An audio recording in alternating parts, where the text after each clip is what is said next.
Thinking about leaving your soul-sucking 9 to 5 job?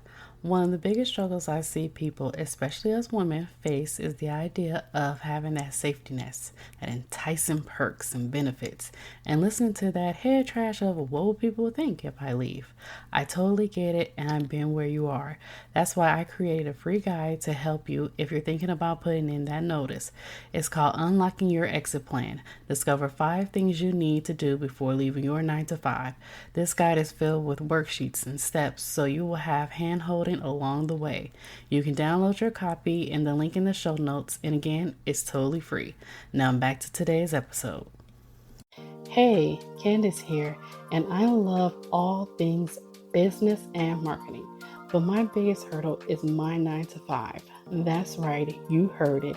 I still work a 9 to 5, and while I like getting consistent income, I'm not able to maximize my God-given talent and all that I know I can be in this world. So instead of dreaming of quitting my 9 to 5, I am on a quest to making those dreams become reality. Come on this journey with me as I climb mountains, jump through hoops, and leap over hurdles to start and grow a business. What am I going to do? I don't know. What type of business will I start? Who knows? When will I give my notice? Only God knows. But one thing I want to share, and that is this journey with you. So come on this roller coaster ride with me and enjoy the fun. Hey everyone, and welcome back to another episode of the Hello CS Dorsey Podcast. I am so excited for this episode because this is our 50th episode. Can you believe it? I'm so excited, and I'm so grateful for those of you out there that are listening to this episode. If you love the podcast, please write a review, give it 5 stars, tell us what you love, tell us what you want to see more of, and we will make sure that happens. Now, in this episode, what I'm doing something a little different, is I am bringing to you the top 5 most downloaded episodes here on this podcast. And we are going to give you snippets of value bombs that my guest brought. Yes, we are bringing you snippets. So it won't be full episodes, but it will be the wonderful value that each person brought. And I guarantee you it's the reason why it's the most downloaded.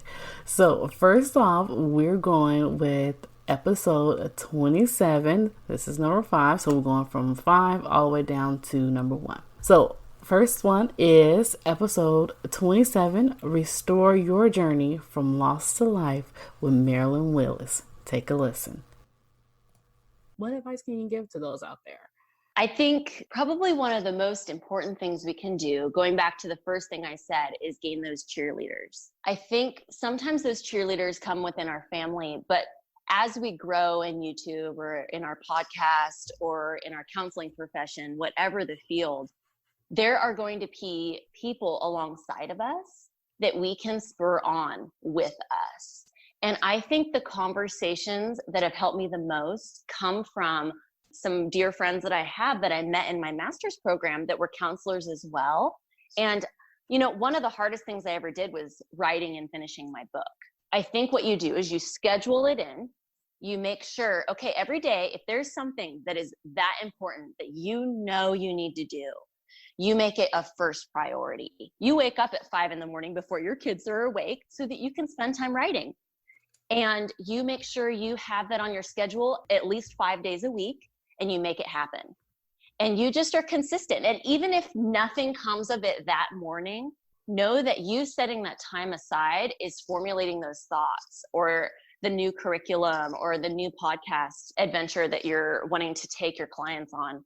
I think part of it is making sure it's in your schedule.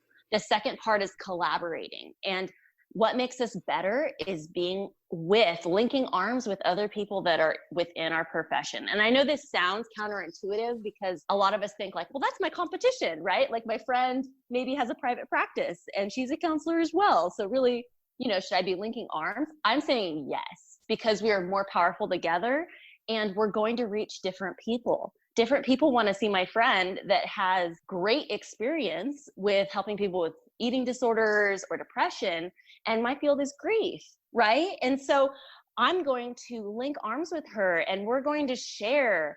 I shared my book with her and I said, okay, here it is. And she was able to give me insights and help me along my journey. And I'm able to spur her on. So I think a lot of it is finding that support network to spur us all on to be better. Yeah, I agree with you completely. I completely agree. Having that support network, that's very important. Have an accountability partner as well. Even if it's, someone you maybe met in a Facebook group, it's always good to have that. And I'm finding out this year that this is the first year ever that I had an accountability partner that I meet with every week, and I have a health coach. Well, my health coach, she doesn't just coach me on, eating right and take my vitamins, but she's also like a mindset coach as well, because we talk mainly about my business, and she helped me through those things and to hold me accountable on those things. And I cannot tell you how much that has helped. Up next, coming in number 4, we have episode 35, Yum Yum with a Cajun Tongue, founder April Baptiste. Take a listen. Last minute advice would be to just focus on what you love. I'm big on doing something that you enjoy. And if you enjoy it, if you love it, if you're putting your time into it, you're definitely going to prosper. Your business is going to be successful. So that's basically it, just doing what you love, doing what you enjoy, and focusing on that, finding a place in your daily life to just focus on, your joys and putting yourself first. That's really good that you mentioned that we should put ourselves first, because especially us as women, we're always putting everything before us. And oh, yes. when it comes time for us, it's only like, maybe 5 or 10 minutes of our time. Exactly. Exactly. And it is so unhealthy, because you find yourself, regretting a lot. And I hate to say that, but it's the truth. Yeah, it is the truth. Yeah, you find yourself regretting a lot of the things around you and your surroundings if you don't focus on yourself. And it's not, it's not being selfish at all. And it's not, and that's what I've had to come to realize, that it's not selfish. Like, I have to remind myself every day, it's not selfish that I don't want to pick up a phone and call someone or be there for someone, because I've done it so much in the past, and now I'm like, what have I done, with my life to focus on me, So right. It's like, I cannot feel bad about, doing some things, as long as I'm, taking care of the people in my household. That has to be enough, because I have to fit myself in there somewhere. That's right. Get rid of the guilt. Put it in the trash can. I love it. I love it. Yeah, it's so like much. You heard my daughter earlier in our interview. It's hard, being a mom and trying to venture out and do new things. But, you have to. She's here and I'm on this interview call and she's interrupted, but it moves on, right? That's right. And I'm always like, hey, I love my podcast to be raw and unedited. Hey, if you have a baby crying in the background, it's okay. If your kids interrupt you, it's okay. Because you know what? Everybody knows what this particular time it is, and everybody's in house and everybody's in shelter in place. So, and people are working from home. The kids are there, So, hey, if your kids want to cry, or if they want to run around and say "ma" in the background, so be it. Coming in at number 3, we have episode 31, Get Clear and Provide Value, with Sarah Schwedelson. I think, right now in these times, we're in unprecedented times, right? Like, no one knows what they're doing.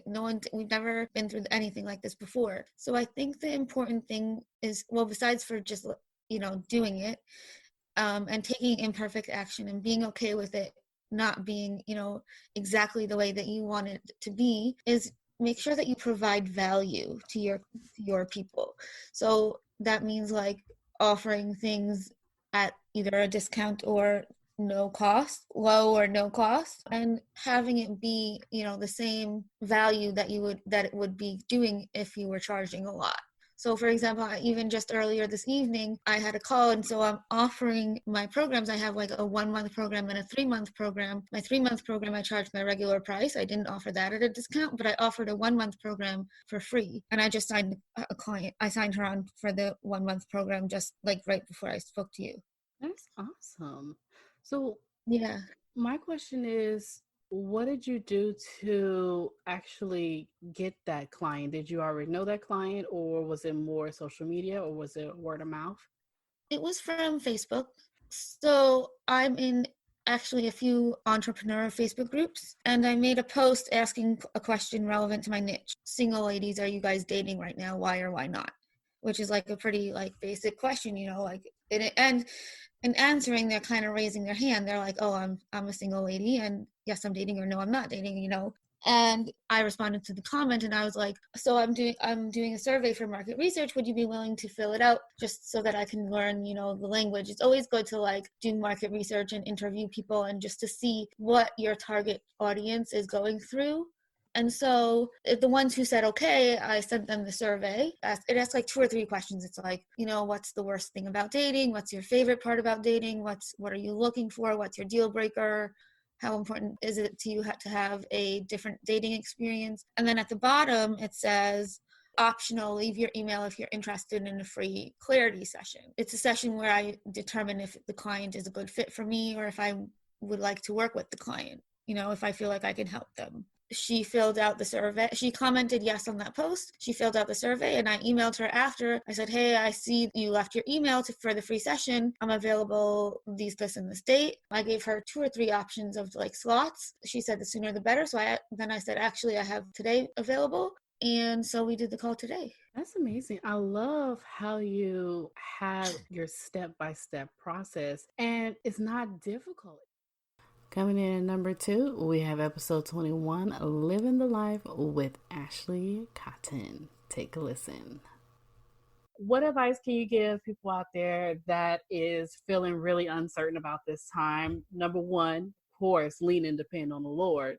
That's number 1. But as far as people who currently have a business and are, you know, not exactly sure what they should do. Should they continue on promoting their business, or should they, you know, kind of refresh themselves in, you know, education or updating their website, things like that? What advice do you have for those out there? Well, the advice that I have is because I had to currently evaluate my situation, and I'll get into that a little later, but the advice that I have, which I am taking myself, is for one, safety, for one, health, you know, not to be prideful, not to be, you know, like, oh, you know, I'm just going to go ahead and do what I want to do. No, I think this is a time for everyone just to pause, just to take a break. It's not forever, because we know that this too shall pass. But the first thing is being concerned about your healthy and the safety and health of others.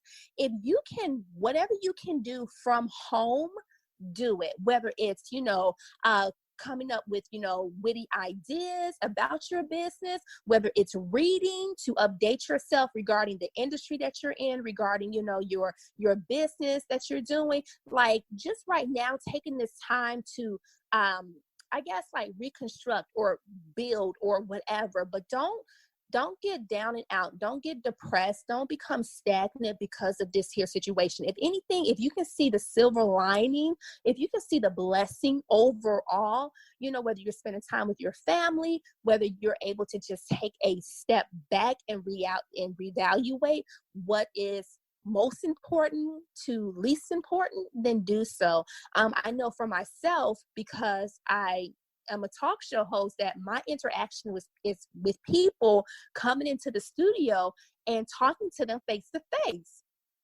And I had to just really pause. And personally, I heard the Father tell me, be still and know that I am God, because last Saturday, I was in the studio and I did the talk show and it went well. But even then, I had to be like, okay, wait a minute. What am I going to do now? Like, what am I supposed to do? Because my guest that I had to come on this Saturday was like, no, I'm working from home, and no. And of course, he just had a baby. So he has an infant at home. So of course he can't be out and about, being exposed and taking a chance and a risk for his own family. So I was like, well, do you have Zoom? Like, I was really, really adamant about doing my show this Saturday. And I simply heard the Father tell me, be still and know that I am God. No. And it was hard, because if this show is really about him, like I say it is, well, when he tells me what to do, and when he gives me the instruction, and I know that I hear his voice, because the voice of a stranger I'm not going to follow, I had to really just buckle down. I mean, do I be disobedient and just do my own thing when it's about him? Or do I take heed and know that it's better to obey than to sacrifice, and it's okay? This thing is out of our hands, and for how long? So it's okay. You're not down and out. Everything is going to be fine, but just take this time to read, take this time to reevaluate, take this time to study your industry. And if you can do whatever you can from home, running your website, holding Zoom meetings, and just really being very crafty with, your social media, then do. So coming in at number 1 is episode 23, Getting Unstuck and Moving Forward with Sally Betters. And I can tell the reason why this one was my number 1 most downloaded episode, because this one, no one knew, but her words really touched me so much. And I actually had tears in my eyes while I was doing the episode. Of course, no one knew it, but only her. She was the only one that knew it. Her words really touched me, and I can tell that this was definitely the number 1 most downloaded episode, because it was very touching. Her words really stood out the most. And the minute when I published her episode, it stayed at the number 1 for months, and it's still the number 1 most downloaded episode. So I'm going to read a little blurb. I'm not going to get too into it, because you guys are going to listen to a clip of the episode, but I'm going to read a little blurb about her.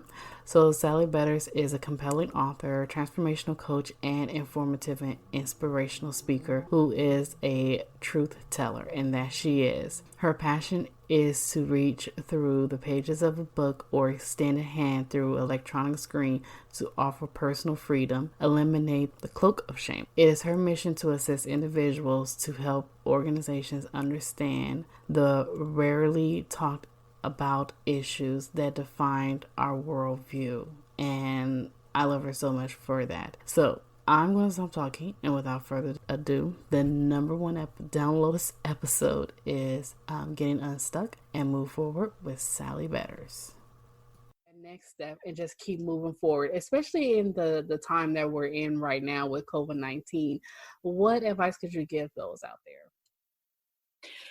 First thing I would say is definitely pray about it and have a supportive community. And that is so important to me, a supportive community where you can intimately connect on different areas, things that you might not know or understand, to know how you can get in touch with people who are well versed in that, so you don't spin your wheels. I am a firm believer in a holistic approach to life, that we are connected, mind, body, and spirit, that we first look to our Creator, and we look for guidance from him, and to our family, how we can support our family, and then our greater community, our church and extended community. And so I think if we take care of our spiritual life, our physical life, we eat right, we try and get out of the house, exercise, even in today when we can't go very far, you can at least go for a walk, and keep that balance, and also watch what you put into your head. It's not just what we eat and what we put into our mouths, but what are we thinking about? What are we watching? If we want to keep our mindset strong and productive, we need to feed ourselves productive things, listening to positive podcasts where we can learn and grow from other people, watching edifying programs, reading great books that inspire us. So we want to look at all fronts of how am I taking care of myself? I think that's very important to continue to ask yourself, how am I taking care of myself? Because we can go, with the media, social media, TV, it's everywhere talking about this, and we can get stuck into that fog, I would say, and it could eat at us. And we pay so much attention to that fog that we're not paying attention to us. And then when this is all over with, then it's like, it's a domino effect, like boom, all of a sudden, oh my goodness, I wasn't taking care of myself. This is what's going on. This is going wrong, or I should took them extra walks like I need to, and that I haven't been since I've been at home. But it's all about taking care of yourself. So my question is, what are some things that people can do to start practicing to continue to take care of themselves and like develop like a routine to, get back into what they've done before all of this? I'm a strong proponent of mind mapping. And if your audience has never heard of that, I have developed some proprietary mind maps for my clients, as well as I use them for 20 years. I was a special needs tutor. I was certified as a professional tutor for children with dyslexia, dysgraphia, and ADD. And so I found that it was really important to get kids to focus. So I used mind mapping, which they could Google. And it's a very creative way of note-taking and brainstorming that uses their own creativity and colors and icons. And so it's not the linear note-taking that I learned in school with Roman numeral 1 and 2 and that kind of thing. It's much more creative, and it really matches more of our mindset and how it flows freely. And sometimes I even use mind mapping when I'm praying, because I find my mind will bounce around and I'll be thinking of all these things I'm supposed to be doing and I don't want to get distracted. So I'll just have a little notepad and start jotting some things down that I can take care of afterwards.